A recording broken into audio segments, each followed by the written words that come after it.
Hello, everyone, and welcome to another episode of The Real Steal, where we talk all things Pittsburgh Steelers, no BS, just a real steal. I'm your host, Jeff, and I'm joined by my co-host, Polt. Another week, another work trip for me, Polt. So I'm not back home in the studio. I apologize, but we got a good episode. We got another Steelers W to talk about. 44-38 win over the Bengals puts the Steelers at 9-3, first place in the AFC North, and defense may not have showed up much in this game, but the offense sure did, and I think we got a lot to talk about. I can't say much more than, man, I'm excited. We beat our over for the season, right? 9 wins already. Man, quick. Feels good. Feels good. It feels great to get that little over on the payout for that already is pretty nice. We're so early in the season. I'm glad you brought up the studios. At one of these points, we'll both be in our home studio. But you sound good today, so hopefully you don't cut out and I have to do a solo pod. Yeah, no audio blips today. Hopefully no video blips. I mean, I know that was a problem last time, but things look like they're holding up right now. But Yeah, um, let's get into this. I think we can jump right in. Yeah, I think for the sake of brevity, we don't necessarily have to go through the entire play-by-play from this game. Um, I do think we need to start at the beginning, though, because the Steelers went down 7-0 early off a pick six on our first play of the game. yeah, Um, that was a pretty shitty hole to have to dig ourselves out of, quite frankly.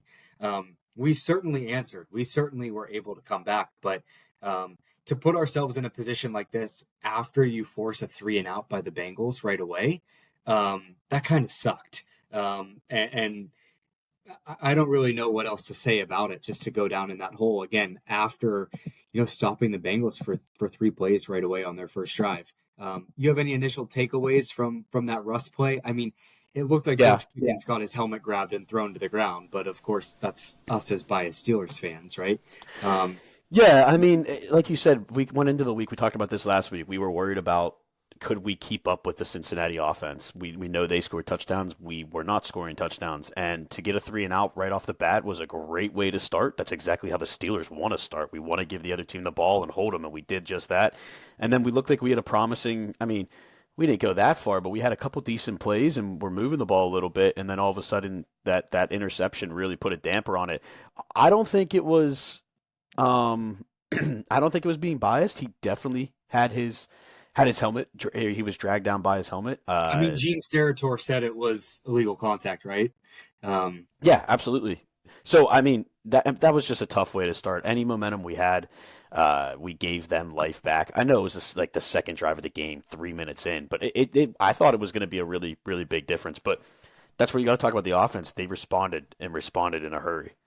Absolutely. 5 drives in the first half after that one, 5 scoring drives. Touchdown, touchdown, touchdown, field goal to go into the half. So the Steelers put 27 points on the board. Now, we did allow two more additional touchdowns for the Bengals. So score at halftime was 27-21. But for a team to be able to have 5 drives and put together 5 ways that you can score was absolutely awesome. I mean, we moved the ball in every instance. That first touchdown was the George Pickens touchdown, which was awesome. Yeah, Um, the second touchdown was the Calvin Austin touchdown, where it looked like Russ like totally threaded the needle there. That was such an incredible throw. yeah, Um, yeah. the third touchdown was the Najee run, right? And then we had 2 more field goals. Um, I mean, I was texting you during the game, right? And I was actually driving home from Thanksgiving and watching it just on my phone in the passenger seat of the car, and even though we were letting up points, like I felt so good that the Steelers were able to put points on the board and to match the Bengals. And I thought it was really interesting that the announcers consistently were saying that a shootout favored the Bengals. Yeah. Um, and it didn't. It didn't. Like a shootout favored us. We were able to pull ahead and ultimately eke it out. So I was beyond pleased going into the half, only being up 6 points because we put together these 5 scoring drives, and it just felt really, really good. Right, and especially after the interception and a little bit of pressure on that first drive with Russ, I didn't know how he would respond. I mean, he throws a pick six on one of his first couple throws of the game, but he came out firing. My main takeaway, I think, from that first half and those drives were we've been talking about it for weeks, how bad we have been in the red zone, especially Yep. with Russell Wilson. Well, guess what? All two of the three touchdown drives were in the red zone. The 17-yard pass to George Pickens, we were from the 17. The 10-yard Najee Harris run, we were on the 10, and then the Calvin Austin pass, like you said, was from the 23, so right in that red area as well. Hmm. If you look at the stats from the end of the game, we ended up 2 for 4 touchdowns in the red zone. So we had four trips, only 2 touchdowns, but 50% is better than 0% or even like a quarter like we've Sure. had the last couple of Sure. weeks. So it's improvement, and I thought that we even had I thought the play calling improved, and Yeah. I just thought just everything about the offense was better, which was so cool to see.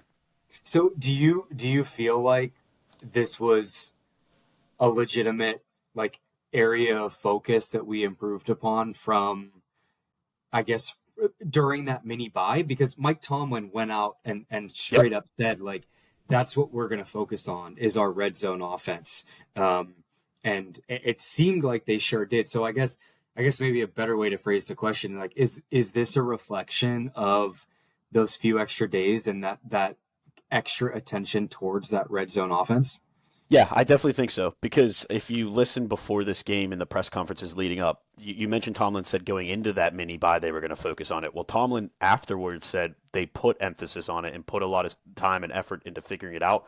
Then Arthur Smith on his own said the exact same thing. So both Hmm. guys who have probably the biggest says on the offensive side of the ball, even though Tomlin's a defensive coach, suppose he did a deep dive. And from my opinion, or from what I could see, with my untrained eye, I thought they did have better play calling and better execution in the red zone, and I just thought they had more opportunities. I mean, that pass to Calvin Austin was beautiful, but just in general, I thought Russ had more chances and more areas to throw the ball. And it didn't seem like they were forcing Fields into the game. I think Fields did come in maybe for a red zone play, or he came in for a play or At the two. end, he came in at the end. Right, you're right. Oh, in So addition to that, I don't think he I did. don't maybe he didn't, and I could be very very wrong there, but that's also I kind of like that. He played 2 total snaps, so I think he did play one earlier in the game, Okay. but um, I just they didn't seem like they forced it. It felt like they had a much better plan, and I know the Cincinnati defense is really bad, but I think this was not just that. I think our offense was clicking on a lot of more cylinders. Yeah, I mean, it's a good point to say that the Cincinnati defense is bad, but I do think there is an element of validity here in saying that our offense was definitely firing, right? I mean, Yeah. regardless of who you're playing, the fact that you put up this amount of yards and 44 points on the board, um, I mean, we haven't done this. Do you have a stat in terms of how long we've done this? It was 2018 is the last time we. It's our most points since November 8th, 2018, against when we put up 52 against the Carolina Panthers. If you remember that game, we thought that was going to be a close game. Mhm. We blew them out. It's also the most yards we've had in a game since November 25th, 2018. Yeah, So 520, right? Yeah, it's been insane. 6 years since we put up those kind of numbers. I don't care how bad their defense is. We played awesome offensively. We executed well, and it wasn't just what I think is great about it wasn't just Russ throwing to Pickens and Pickens going off. There was one, two, three, four, five, six, 7 different guys to make a catch, and 4 different guys to run the ball, and they all had success. So I think that's awesome. And I guess I didn't even include, I'm sorry, 7 plus Patterson, Warren, and Harris. That's 10 different guys caught the ball. So he was spreading around the wealth, and I think this is Russell Wilson's second most passing yards ever, 414. So that's saying something too. It wasn't just a bad defense; it was really, really well executed offense as well. Absolutely. Defensive touchdown too, right? So Yep. defense again let up a lot of points, but defense, played a role in that scoring. Yeah, We talk definitely. about big playmakers. We had a lot of big plays from a defense perspective. Chris Boswell missed a field goal or had a field goal blocked, but otherwise converted 3 of 4. Corliss Waitman only punted once. I think that's two But straight weeks but that yeah, he's had but one pitted punt. inside the 20. Yeah, so I mean, holistically, I think it was like you said. It was kind of an all across the board type good caliber win. I mean, the scoreboard of a 6 point game is going to be a little bit deceiving here, Yeah, but I am beyond pleased and happy with what the Pittsburgh Steelers were able to do in this game. yeah. I feel like my biggest takeaway was that, and everybody's saying this, I know that, but well, we always think that we have to win these low scoring defensive type of games. And that's what we were worried about going into this game. And we came out and showed, hey, we don't have to win that way. We have different styles and different methods of ways to win. And we won in a shootout. We won at the Cincinnati Bengals game, not the Pittsburgh Steelers game. And I think just putting that on tape and showing teams we can do this is really, really important going down the home stretch. So I was pumped to see that. I mean, with Russell Wilson, a quarterback, listen to this. We're second in yards per game and sixth in points per game. Yeah, well, I mean, I read we cracked into the top 10 of scoring We across did. all teams in the NFL, right? Yep. I mean, it was quite an impressive game. Like, we haven't seen this level of stats in a long time. 28 first downs. Again, you mentioned 520, or we said 520 total yards. Yep. Over 400 passing yards, and the run game was good, right? The run game, we had over 100 yards on the ground, I think 110. We won the turnover battle big time, 3-1. Yep. Really, really big plays in the defensive touchdown was awesome, as we mentioned. So I want to pull out one stat from Russ in particular that I think really stands out here. Good completion percentage. Again, the yards you mentioned. He had over 10 yards per pass in terms of an average. Yeah, 10.3 29 yards per pass. completions for 414 is a lot. Sorry, you said 10 point what? 10.3. Yeah, that's awesome. Yeah. Just really, really impressive in terms of what we were able to see. And I think like this is a reflection of Arthur Smith. I read a headline from ESPN today that says Arthur Smith turned around the Pittsburgh Steelers offense and deserves some head coaching talk or head coaching opportunity, which, Yeah, I you know, hate hearing that. whatever. Me too. I mean, take that for what it's worth. Arthur Smith was a head coach before he came to us. I would hope, and I wouldn't think he would leave within a year. Maybe he would, but he what's the talk? He got offered North Carolina job. the UNC head coaching job, and he turned it down and said he likes where he is. So I don't know. It feels like the offense has something going, and I think Arthur Smith wants to see it through. Yeah, and I do got to say we got to give a shout out to those receivers. We talked about 10 different guys to catch the ball. Well, guess what? Russell Wilson's played 210 career games or 210 career starts. That includes the playoffs. That was his career high in yak yards after the catch with 254 yards. So Awesome. he was throwing the ball well, but those receivers were also making plays after, and we got to give credit to Van Jefferson. He had one of those big catches there too. So they all Yeah, seem to play really well. for sure. Speaking of Russell Wilson, I mean, one thing that really, really stood out to me is at the end of the game where we iced it and Justin Fields made that kind of game-winning run Yeah, and slide, and um, got the first. and got the first. Yep, Yep, slid at the right time. Ran over to the sideline, and Russell Wilson's kind of the first person there to congratulate him. I so think cool. this is something we talked about maybe a few games back when kind of we saw a little bit of like the Russ Justin combination, but Yeah. I think the relationship that these two guys have is really, really powerful, and I think it's something that's not talked about enough in terms of like the camaraderie and the collaborative efforts that these two guys have. I think it's a testament, honestly, to what Tomlin has done this year at the quarterback position. Well, I was going to say, and I think it extends further than them too. It seems like this team as a whole is really together and Different. really right. So, I mean, Najee, I thought had played a really good game. 16 carries for 75 yards and a touchdown, and then 6 catches for 54 yards. But the one play that everybody remembers is him kind of like falling down and not running out the play, and then going to the sideline thinking he's hurt. And it turned out he was actually sick, which I don't know how he's sick. He was sick from Thanksgiving. That was like 3 days prior. But he was sick from all the food he ate at Pat Fryermuth's house. So, I mean, these guys were getting together for Thanksgiving when they didn't have to. Like, it's just little things like that. I think there's really, really good camaraderie in that building. I mean, Najee Harris had 9 missed tackles on Sunday. He's 46 for the season. I don't know where that ranks, but I think that's probably up there with some of the leaders. So that's pretty cool. Yeah, you remember the narrative from last year and from a couple years ago where we would get on kind of some of these spells after losing a couple games, and they'd Yeah. say, "Oh, we're not preparing enough for these games," or like the attitude is not right, and the Yeah. team isn't focused. We haven't heard any of that this year, and our record reflects that. And the way that these guys are playing, I mean, granted, we can talk about George Pickens all we want and how much of a freaking head case that this dude is, Yeah. and the shit that he stirs up. But outside of that, like I feel like the locker room is in the best place that it's been in years. Yeah, like the last couple of years, we've talked about fights on the sideline, whether it was Deontay Johnson or George Pickens or Minka Fitzpatrick lashing out a little bit. We've been talking about that the last couple of years. We haven't seen that this year. These guys, after the game, you were talking about George Pickens. George Pickens had his day, had a lot of bad moments. Cam Smith, geez, not the golfer. Cam Hayward, the defensive lineman, had his arm around him, trying to like give him like a talk, like a lesson. I mean, it just looked like he was trying to help him, and Pickens was being responsive and willing to listen to that. It's little things like that where I Well, really yeah. do think this team is coming together. Yeah, and you saw Tomlin do it too. Yep. And you know who else you saw do it is Broderick Jones, which I thought was awesome. Yeah, that is Like awesome. awesome to go over to your former college teammate and, gosh, we have no idea what Broderick Jones said to George Pickens, but I would bet it'd be along the lines of like, "Come on, dude, like get Yeah. your shit together," right? And for someone who has been struggling this season, Broderick Jones, to take a role and to be able to do that, like I think that shows a pretty significant, you know, amount of effort. I think on top of it too, he earlier in the year was a guy that would get chippy and get some of those like unnecessary roughness or like 15-yard penalties after plays. Yeah, It seems like he has growth as he's getting growth as well, which is awesome and really good for the Steelers. absolutely. Hey, before we move on, I did not mention this when we talked about Arthur Smith, and we have to. We talked about the mini buy and him looking into the red zone. I think he also looked at his play calling a little bit, and Yeah, maybe this just was the how the game script went.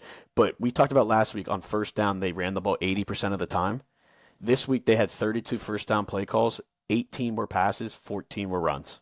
amazing. So he flipped the script entirely, and look how successful we were. So I just forgot it. I forgot to mention that. And I wanted to make sure I pointed that out. Yeah, yeah. I mean, I got a phone call from my dad in the middle of the game that said, "See what happens when we don't run the ball on first down," right? Like, I mean, it's Yeah, blatantly obvious, right? It clearly is. And I think the one gripe that I have with this game is like, why did it have to take until now for this to happen? Why did it have to take for us playing a high powered offense in the Cincinnati Bengals to release our high powered offense, right? Like, why can't they show up time after time? You thought they were going to show up last week against the Browns and we were going to win 31-13 and that didn't happen. And I'm just, I think that's my gripe, right? We saw it and we yeah. know we're capable of it. We know we have this now. This is a reflection of what Mike Tomlin did to bring in Russell Wilson and to kind of make these improvements.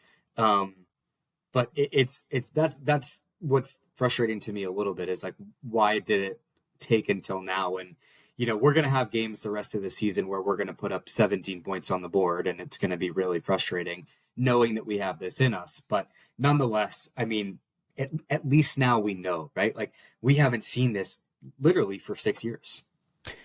Yeah, and we're the only team in the NFL this season to win a game, which was we won two without scoring a touchdown, and win a game when they allowed 5+ touchdowns. So we've won two different ways, and you're right. Why did it take this long? This kind of talks. But we early in the year we were talking about the handcuffs on Justin Fields. I think Tomlin plays conservative by nature and tells Arthur Smith to do the same.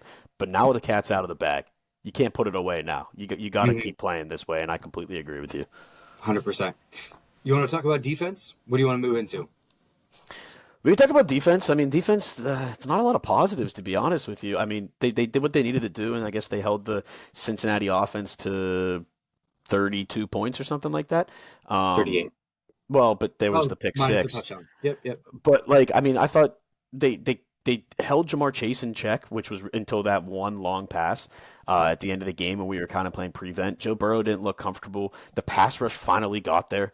I think they had all their tackles, so like their offensive line was ready to go, and we still had a good pass rush. I don't know. I think that's where we got it. That's the main point I think we need to make is T.J. Watt, Nick Herbig. Those two guys are studs, Yeah. and having those guys come off the edge, Alex Highsmith potentially coming back this week. It's a scary trio. Yeah, I think we did an incredible job stopping the run in this game. True. Minus the 40-yard run by Chase Brown. If you take that out of the equation, he then had 11 carries for 30 yards, which would have brought the team's total rushing total to 53 yards Yep. on 15 different carries. So we did a really, really good job holding that offense in check in terms of rushing ability. I don't know if I would say Joe Burrow fully picked us apart just because I feel No. like it was kind of expected, and we knew some element of that was going to happen. I will say I found it pretty interesting that it seemed like, and the stats don't show this, but it seemed like T. Higgins was our kryptonite more than Jamar Chase was. So I do think that was interesting. You know Go ahead. why the stats didn't show it? Because most of his damage was done on penalties, right? Oh, If that's you think right. about it, because Joey Porter Jr. had 6 penalties, 2 were declined, which was the most by an NFL quarterback since Week 3 of the 2022 season, by the way. Um, those were all against T. Higgins. And or maybe one wasn't against T. Higgins, as I just actually saw a clip that Isha Voss was one of them. But still, most of T. Higgins' damage, I think, was because he drew penalties on Joey Porter Jr. And as Mike Tomlin said in his press conference, when you play a guy like Shaq, or T. Higgins is who he's calling Shaq, you got to get physical, and sometimes you get bodied. So he had 10 targets, but only 5 catches. But I bet half of those targets, Porter was all over him. Yeah. I mean, can I just jump right in and Yeah, give a let's jag do it. off? Because, I mean, you went ahead there, and I think it would be, silly of me or of us not to at least give one of our jag offs to Joey Porter Jr. Frustrating, man. We know that he has a lot of talent. It almost makes you kind of want to talk about nepotism and if that's part of the equation here. Um, Yeah. but Joey Porter Jr. is really really talented. We watched him at Penn State. He's a stud corner. He's a physical guy. He grabs a lot, and I hate to be like, oh, it was one of those officiating crews that is going to call those, and other times you're going to play against or play with some officiating crews where they're going to let a lot of that go, and maybe Joey Porter has had a lot of that happen before, but he's had a ton of penalties in his career in the NFL so far in this year and a half, right? Um, 6 penalties you mentioned, 2 declined but 4 accepted. Just I mean, he's got to figure out a way that he can guard some of these high profile wide receivers if he wants to be our corner, if he wants to be our number one corner, um, and not get penalized on it.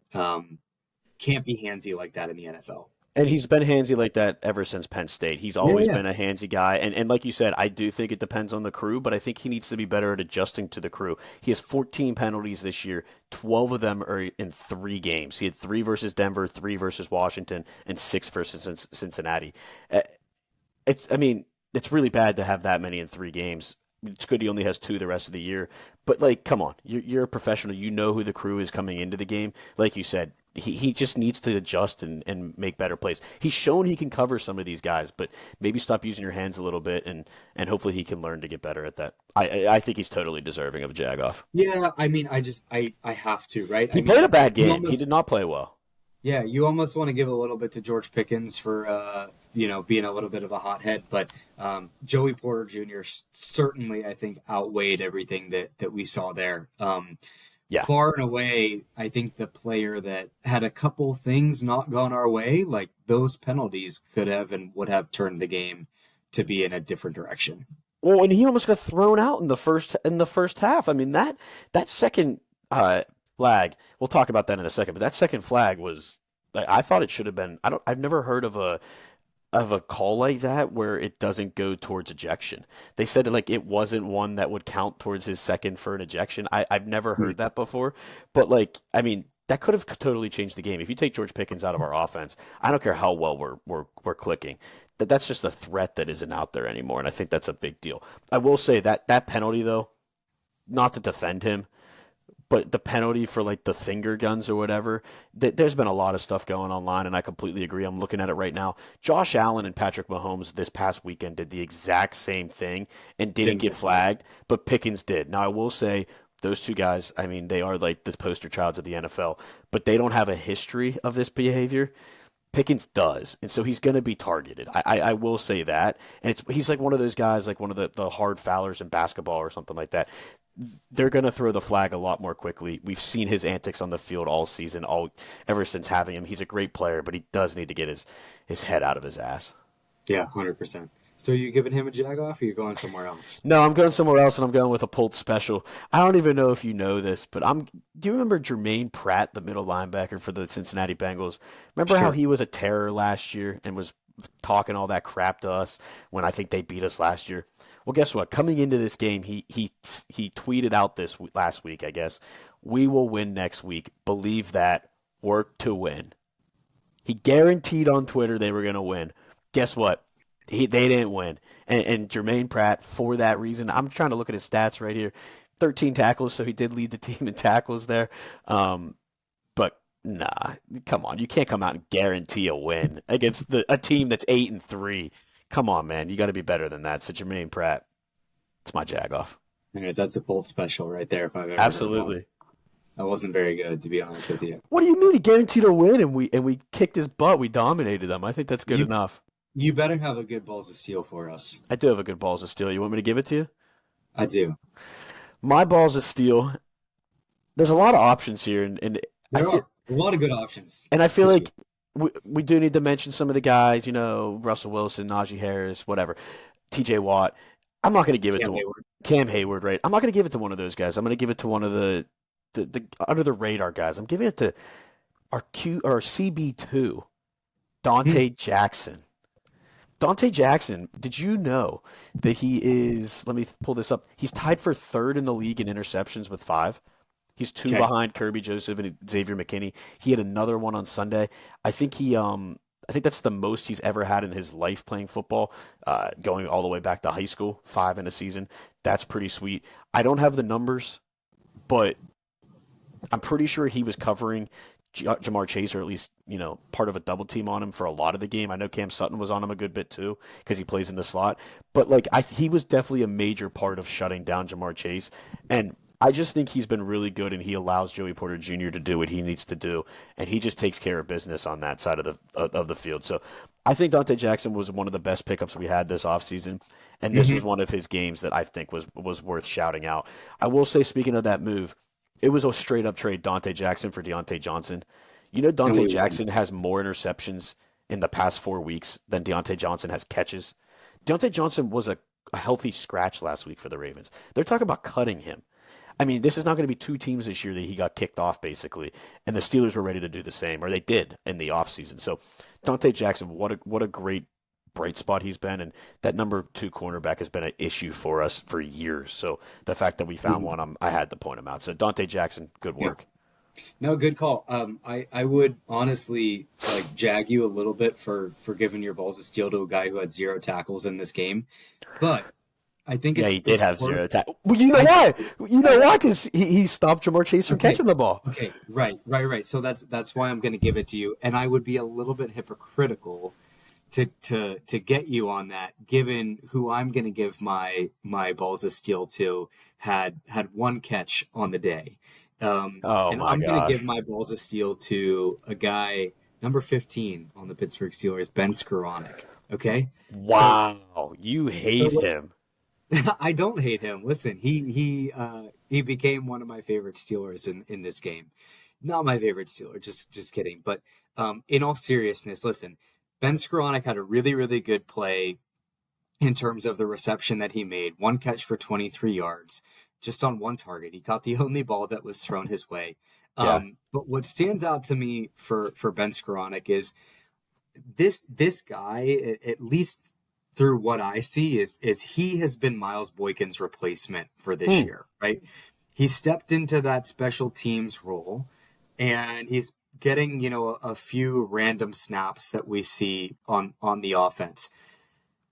He's done a good job, generally speaking. Most of the time his name's been called, but here's what really stands out to me from Ben Skoranek's game against the Cincinnati Bengals. If you go back and you watch when he was on the field, this guy gave 110% effort every single time, and you watch what he did as a blocking wide receiver was absolutely incredible. Yeah. There's a quote out from Ben Skoranek that says, when he was asked about his blocking, he said, "I wrote in my notebook to be the best blocking receiver in the world. I might not have the God-given talents that GP, George Pickens, and some of those other guys in the league have, but I want to be the best at something."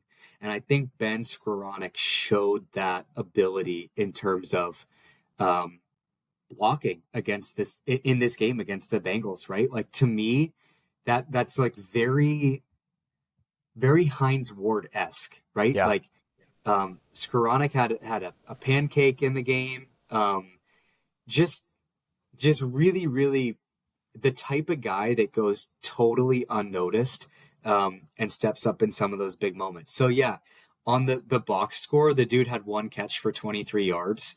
But I think it's behind the box score in terms of his mentality. Like this is the Pittsburgh Steeler mentality, like a team player, and I love it. I got on him a little bit, a couple weeks ago, like why the hell is Ben Skoranek playing? But Yeah. he might not be the best wide receiver we have on this team. We know that. Calvin Austin has stepped up tremendously. We're still waiting for Mike Williams. We know we have a stellar wide receiver in George Pickens. And Ben Skoranek is probably the fourth or maybe fifth guy in line there. But with what he brings outside of that, just awesome, awesome stuff. So I feel really good about this Balls of Steel going to number 15 here. Yeah, and that entire time I was trying to get more info to back up Dante Jackson, but I couldn't. That's a good one though, because we've been pretty harsh on Ben Skoranek, but he's been great on special teams, and obviously they trust him to block. So good for you on that. I will say on that same front, we've been talking about good team players. Mike Williams, again, not really involved in the game. Let's see what his snap count was. It could not have been that many. He played 17 snaps. For reference, Ben Skoranek played 23 and 18 special teams. So Ben Skoranek played more. Mike Williams said on Instagram he had a picture of him and somebody celebrating. I forget who it was. And he said, screw it. We're winning or something like that. So he's being a team player too, which is pretty cool. And I think that's the Steelers culture right now. So Yeah. I like that. Yeah, I also just don't think we can go for a second without talking about Cam Hayward. I think you brought it up, Polt, like, God, week 4 or something like this, in terms of how we mentioned that, at 36 years old, what Cam Hayward is able to do. And we signed him to a pretty sizable contract, right, at the beginning of the year, whatever it was in terms of restructuring or however things worked themselves out. And I think it would be fair as a Steelers fan to question whether or not that was a good thing to do. Cam Hayward is really, really having himself a hell of a season. His stat line from this last game was awesome. 5 total tackles, 1 sack, 2 of those tackles for loss. He had a couple QB hits. He had a pass defended. He showed up. He made his presence known in this game. Cam Hayward, what we're getting out of him at 36 years old is what we got out of him at a much younger and healthier age too. So I don't think we can go without just mentioning how good of a game he had against the Bengals and how good of a season, honestly, that he's having. I think his impact goes beyond the stat sheet too, because I mean, there's so many plays in that game where he pushed the pile and got into Joe Burrow's face and made Joe Burrow not be able to step into a throw or feel comfortable, and that is something you can't quantify with a statistic. So I love that you give him the shout out there. This also kind of leads me to another thing. I think we got to give one more like honorable mention. Balls of steel. I think you and I deserve a little balls of steel mention here. We've been doing these bold predictions this year, kind of a new thing we're doing. We haven't done very well, to be completely honest with you, because they're bold predictions. They're supposed to be hard. Well, guess what? Last week, we both hit our bold prediction. Ding, ding, ding. You predicted Russell Wilson would have 3+ passing touchdowns. He had 3. I predicted TJ Watt. After I called him out, I said TJ was going to answer. I said he'd have 2+ sacks and cause a turnover. He did. He caused a forced fumble. He now has 5 on the year. Who knows? Second in the league in forced fumbles. Nick Herbig with 4. So love it. Just wanted to point out that we both hit our bold predictions last week. That's pretty cool. And I think we called that score pretty good, right? I feel like I said like 38-32 or something like that. Maybe you didn't, but I have to go check the tape. I did not say that. I said 27-24. I'm gonna tout my ego a little bit.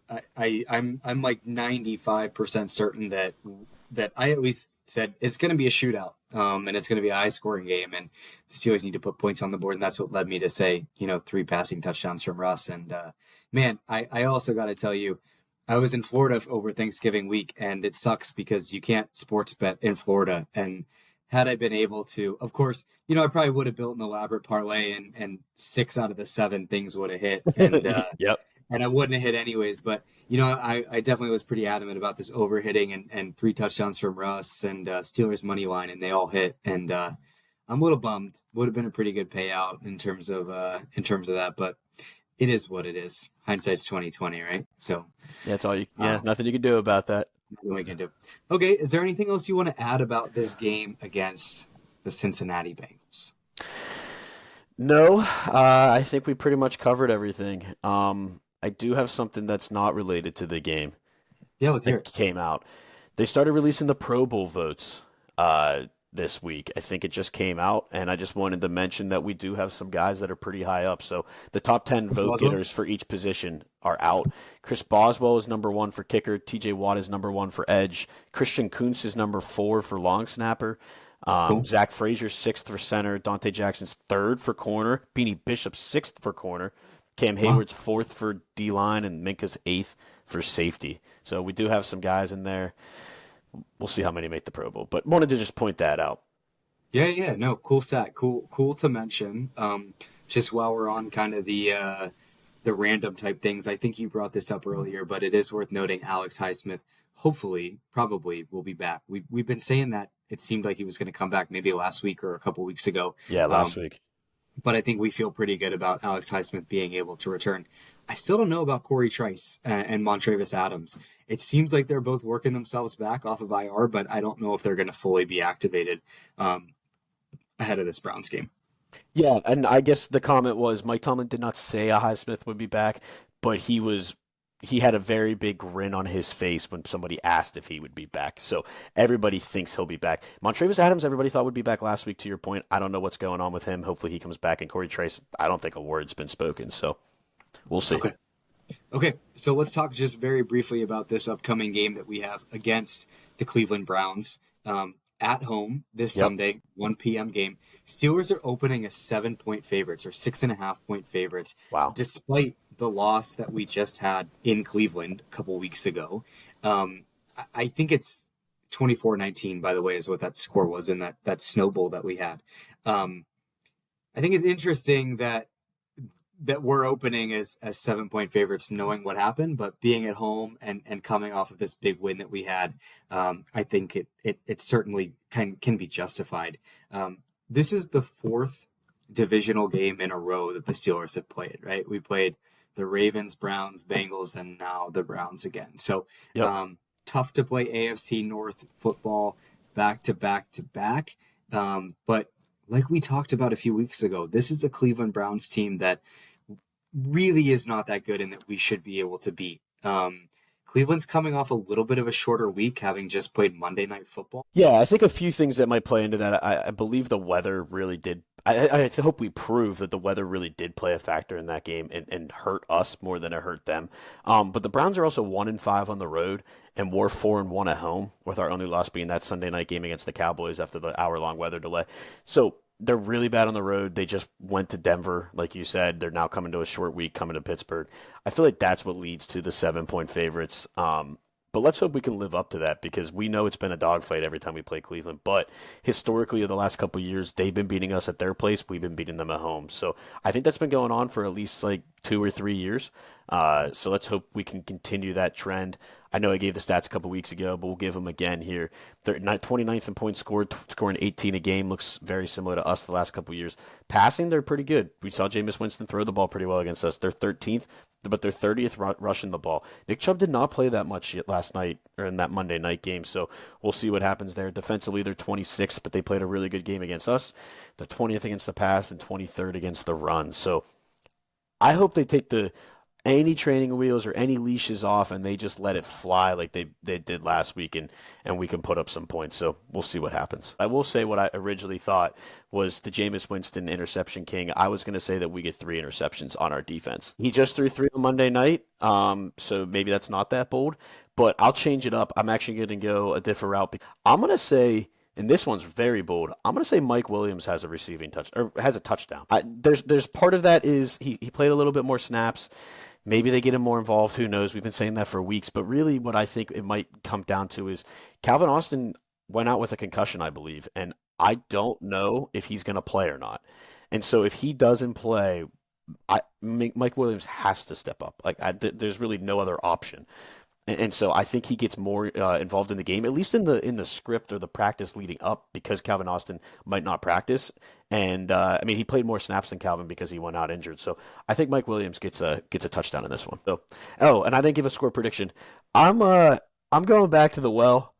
I'm gonna repeat from 2 weeks ago. I feel so much better about it this time. 31-13. We're gonna punch him in the gut. We're not gonna let Myles Garrett dominate this game. We cannot let him dominate this game. Dan Moore needs to have a game like he did last week, and I think we find a way to put a little pounding on the Browns. Thanks, everyone. Peace.